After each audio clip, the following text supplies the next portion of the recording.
Hey guys, welcome to an interesting video on Wild Rift. So we're back with the patch 3.5a patch notes review.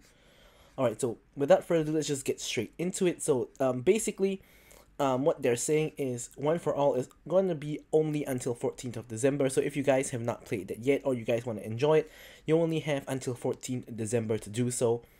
And there is also going to be a new Chrome Crash event on December 8th, of course with the release of the 3 Chrome Crash skins, which I believe are exclusive to Wild Rift.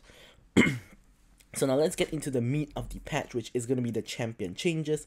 So first up we have Aatrox. So personally I feel that Aatrox is a pretty strong champion at the moment. However, I feel the main reason why he is strong is because people have not been building Grievous Wounds against him ever since they changed how Morello works. Mages in the mid lane don't really build it anymore, so your anti-heal normally relies on your support, be it whether it's a tank or a enchanter, to build the anti-heal on your support. And hopefully your top and jungle also builds anti-heal, because normally your ADC will go for LDR and your mage will just go for a full damage build in the mid lane. So normally those two people will not have anti-heal, so you gotta hope and pray that the other 3 people on your team do build the anti-heal. If not, Aatrox will be a monster, as will other champions like Soraka, for example. But anyways, regardless, Aatrox has been a really strong champion. So what have they done to him? Well, first up, they reduce his attack speed per level by 1. So basically, he will get 14% less attack speed at maximum level. This is a okay change, not the biggest in the world, but not negligible either. They halved his maximum monster damage because Aatrox in the jungle has been a thing, just because of how strong he is, as we covered in our tier list. So this should affect his jungle clear pretty significantly, getting his max monster damage halved. So we'll have to see if he's still viable in the jungle. So next up, his Q, which is his main point of damage. Damage didn't really get affected, but the sweet spot damage bonus did go down by 10%. I think that the damage for now is more than enough, so I think that this 10% is pretty warranted. And the cooldown is actually going up at the earlier ranks. So if you guys take a look, at first rank is going up by 1.5 seconds, and then goes up by 1 second, 0.5 seconds, and then at max rank it's the same. Considering you max this first, this is only going to really affect his early laning phase or his first 2 jungle clears. Aside from that, he's going to be the cooldown's going to be the same at the end of the day, so I'm just hurting his laning phase a little bit. Still think he's going to be pretty strong despite this nerf. Next up, we got the nerf to his E Umbral Dash. Base healing ratio is going down by 2 at base rank and going down all the way to 25% from 30% at max rank. Whereas the enhanced healing ratio, this is the one where you cast your ultimate, is also going down by 5% at all ranks. So 5% healing, it's not negligible, but it's not like the biggest hit in the world either. So at the end of the day, I still think Aatrox will be really strong, just a little bit more in line with other champions. But these are quite a number of nerfs that he did get, considering how Riot normally nerfs champions a little bit by a little bit. This is quite a number of nerfs for the first nerf. So speaking of jungle changes, Darius passive is now going to deal 200% damage to monsters, and this is a change he actually got in PC like I think over a year ago, which basically makes jungle Darius viable. So they're trying to increase the champion pool up in the jungle a little bit by allowing Darius to jungle as well. I do think he has a decent clear when his passive does double damage to monsters, so we're probably going to see quite a bit of Darius jungle in this patch. Now Diana base health going up by 30, and her Lunar Rush cooldown is going down by 4 seconds at all ranks. Now this is actually pretty huge, because even though you're supposed to be using this on champions who have Moonlight to reset the cooldown completely, however in some cases when you're chasing like a low HP enemy, or you simply just need to dash and you don't have the time or you don't have the cooldowns to actually mark someone with the Moonlight, you will use this and put it on full cooldown anyway. So the cooldown is extremely long to balance out the fact that you can get cooldown resets if you use it appropriately. But having 22 seconds to 18 seconds is pretty big, considering you max this last out of your 3 basic abilities.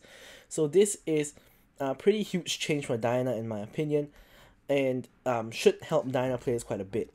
So next we have Fizz, whose Playful Trickster is getting its base damage buffed, only by 5 at the base rank, but since you max this first, you're going to get extra 20 damage at max rank. Now I think this is barely going to affect anything, honestly. I think Fizz is pretty weak overall as a champion at the moment. I don't think this is going to help him all that much. So here we have the Graves changes, which I'm going to cover again when the Graves, or have I already covered it? In the no, I have not covered it yet. Now I'm gonna cover it. I think like tomorrow when I release the Graves video. Obviously, I've recorded it already, but basically, to cut a long story short, his end of the line cooldown is going up at early ranks and going down at max rank, and his AD ratio is actually going up and monster mark is going down by a significant amount. Basically, the cooldown and the monster mark changes are meant to hurt his early first and second clears, but in compensation he actually gets a bigger AD ratio, so that's more damage to champions, and also in compensation his ultimate gets 25 damage buff at all ranks. So to me, overall this is a buff because you're overall doing more damage with both your Q and your ultimate onto enemy champions, and the only thing you're giving up in exchange for that is a little bit of your clear speed on your first clear. So to me, that's a good deal. Alright, next up we have Gwen. Gwen's base attack damage is going down by 6, and whenever you hit base attack damage, particularly for laners, especially in the Baron lane, means that their early like couple of levels are going to be quite a bit weaker, even though it's only 6 out of like 58, but it will make a difference in the early stages of the game, like the first like few minutes or so. And also her E cooldown is actually going up by quite a significant amount at the earlier ranks, but at max rank it remains the same. However, in compensation, the cooldown refund is now going to be 50% at all ranks instead of 50% only at the max rank. Basically, when you attack people, you do get a cooldown reduction of on this ability. So basically, they're trying to encourage you to fight more, which I think kind of does make sense. You can't just like dash away and you know, not do anything. They want you to actually fight to get your cooldown back, which I guess is logical. So yeah, next up, that not only are they trying to add champions to the jungle, they're also apparently trying to remove some champions from the jungle, because as you guys can see here, Irelia monster mod going from 50% to 0. It went from 100% to 50%, now it's going from 50% to 0, so they clearly want to kick Irelia out of the jungle. And probably that will be the case, because I can't see Irelia jungling with her passive doing like no damage to monsters. But her base damage is actually going up by 4 at all ranks, and if you guys recall, like eons ago, one of the patches did decrease this by 4, so this is pretty much a reversion, because they did say that Irelia's early game, like in lane, like on the first 3 levels, was a bit too strong or something like that, and now this is basically a reversion of that. So I guess in lane, Irelia's first 3 levels should be stronger now. Yeah. Next up, we have Kayn, who's getting a large number of buffs. So Kayn, as we all know, is pretty weak. Actually, I way overrated him in my tier list. I thought he was pretty good, but after making the tier list and playing a lot more after that, I realized that Kayn is actually pretty weak. So anyways, he's getting extra 4 base AD. That, of course, will help him in his clear. And next up, we have the Darken Scythe passive. Basically, instead of game time squared plus 15, you're getting game time squared plus 25, which basically just means that you're going to get your form faster, which is an overall buff. Next up, we have the Reaping Slash, which instead of the ratio being 65% at all ranks, now it's going to be 60% at base rank, but when you rank it up to level 2, you go back to 65, and all the way at max rank is 75, so overall this should let it do more damage, which is great. Shadow Step for Shadow Assassin form, cooldown is dropping by 1 second. This doesn't actually matter. Bonus movement speed going up by 10%. That is helpful, but not really the change that he needed to make him good. His ulti for the Darken form, I'm not sure why they don't call it Rast in Wild Rift, but apparently they want to call it the Darken form. So the Darken form, instead of dealing 10% of target's max health, is now 15% of target's max health, and the heal instead of 7% is now 10% of target's max health. So overall, a good round of buffs overall, but I think that he needs a little bit more than this, particularly in the Shadow Assassin form, which has like no damage. He needs some kind of damage buff on Shadow Assassin form, and I think he needs a little bit more healing in his Rast form, so we'll have to see if he continues to get buffed in the next patch. Who isn't getting buffed though is Kha'Zix, who is getting nerfed. He's getting a 4 base AD nerf, which is of course going to affect his first clear, and his main point of damage, Taste Their Fear, which is his Q. Cooldown going from 4 seconds at all ranks to now being 5 seconds at rank 1, all the way down to 3.5 seconds at max rank. So overall, this will again affect his first clear, but when you level it up to max level, it's actually technically a 0.5 second buff. So Again, one of those changes where it's supposed to hurt his early game, but it does help his later game, mid to late game, sort of like how Graves works. So I guess that will sort of be helpful later on. But yeah, will affect his first clear. Kha'Zix is kind of a full clearing jungle anyway. He's not the kind that likes to gank early, so I think this is not too bad actually. And not finally, but next up we have Olaf. So a lot of champion changes, as you guys can see. Like just looking here, we're only at Olaf, like about just past halfway through.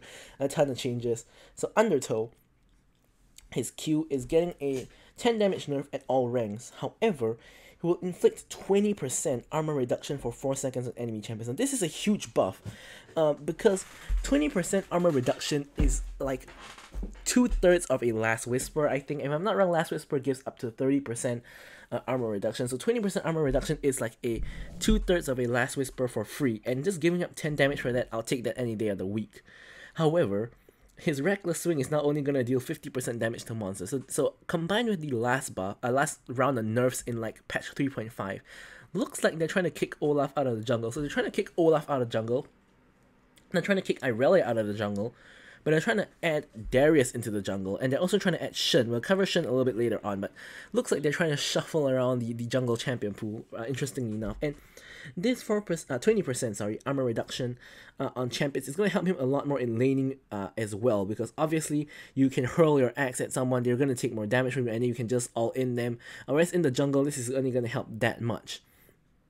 So I guess that does make sense. Next up we have Rammus. So Rammus, Soaring Slam, which is his ultimate. The slow per hit is going down by 2% at all ranks. Maximum slow going down by 10% at all ranks. These two are pretty huge nerfs. Base damage is going down by 25 at all ranks. Now, I'm not sure where it is that Rammus is really strong, but I do think that his ganking is really strong, but I don't know if it was necessarily the ulti that was the thing making him strong. But anyways, I do like Rammus getting nerfed. I hate playing against Rammus, of course, as an ADC player, so I love these changes, but I think that this is actually a relatively significant hit. Hitting the damage and the slow is pretty massive of a change. So next up we have Rengar getting a buff on his W, which is, I don't know, one of his least. I'm not gonna say least important, because the healing is actually important. But you know, his main point of damage is his Q, his CC is his E. You know, so probably W is the least important. But base damage is going up by 10 at all ranks. The healing is going up from 50 to 60%, which is definitely significant. And the empowered damage taken as healing is also going up. So basically, if you use the enhanced version when you have full stacks, it's also gonna be 60%. The one that cleanses CC. So overall is basically a 10 damage buff, and also more healing, which is great for Rengar. So Shen, here we have it, deals 200% damage to monsters for his Q, and his monster cap is going up to 250 at all ranks. So basically they're trying to put Shen in the jungle. And next up, Soraka, health per level is going down by about 10, which of course will affect her ability to heal her allies, because she has less health to do that with, but I think overall it's going to be the same. That probably wouldn't matter too much. Thresh Flay cooldown is going up at earlier ranks, because you actually normally max this last as on Thresh, so this is actually a pretty big nerf. So overall it's a 1.5 second nerf on his base rank of his E, which is pretty good, I guess, because Thresh, if you're good at him, you know, your flays, you know, you're going to flay people properly. So I guess this is the overall nerf to Thresh, but I think 1.5 seconds is not going to matter all that much, honestly. So Varus, again, getting another round of buffs. I'm not sure what is their obsession with buffing Varus non-stop, but his passive, again, is getting a buff. Champion kill or assist, getting a 60% attack increase instead of 40, and non-champion kill is going to increase from 20 to 30. And of course, as we know, Varus normally builds lethality, so this is not going to help him all that much, because I guess they're trying to really push the like attack speed Varus, and this could be the change that actually makes it viable, like you know, like going Blade of the Rune King, Runaan's Hurricane kind of build. But really, I think lethality should just be better most of the time. And here, next up, we have bonus AD ratio on his Hail of Arrows going from 60 to 90. So this is pretty huge. This is gonna make him deal a lot more damage with his E. So again, another big buff to Varus. Veigar, Base AD is going up by 6. Not too important, honestly, because he normally uses his spells to CS anyways, but I guess this is good. And base mana regen going up by 4. I guess that will help him slightly. Overall, nothing too much to talk about here. Warwick's ult width is going up by a significant amount from 100 to 150, so this should make it easier to hit, which is great for Warwick players. And the bug fix now causes him to only heal for damage dealt by the ultimate and not 100% of damage dealt during his ultimate, because there used to be this bug where you could like use your meteor, for example, and then you ult, and then it will heal you for the meteor damage as well. So that it has been fixed now. And next up we have one for all changes. I'm just gonna open it up so you guys can see. But honestly, I personally don't care too much about one for all. So this really does not matter for me personally. But of course, there are gonna be people who do enjoy playing one for all. So this will actually matter. And Yumi getting a change. But fix an issue when a Yumi attached to someone could not switch. Oh, okay. So yeah, these are the one for all changes. And finally, Navori Quick Blades price is going up by 200. Now, I'm not so sure about this because no one was using Navori Quick Blades, and then they buffed it. Like they buffed the AD, they buffed the cooldown, they buffed the ability haste so that more people will buy it. Now that people are finally buying it, they're nerfing the gold cost. So I really don't know what's happening here. But yeah, so Navori Quick Blades price has gone up by 200 all the way to 300 gold. Of course, the Chrome Crash skins are going to be coming out on 8th of December. Here are the accessories, and that is pretty much it. So, thank you guys so much for watching the video, and goodbye.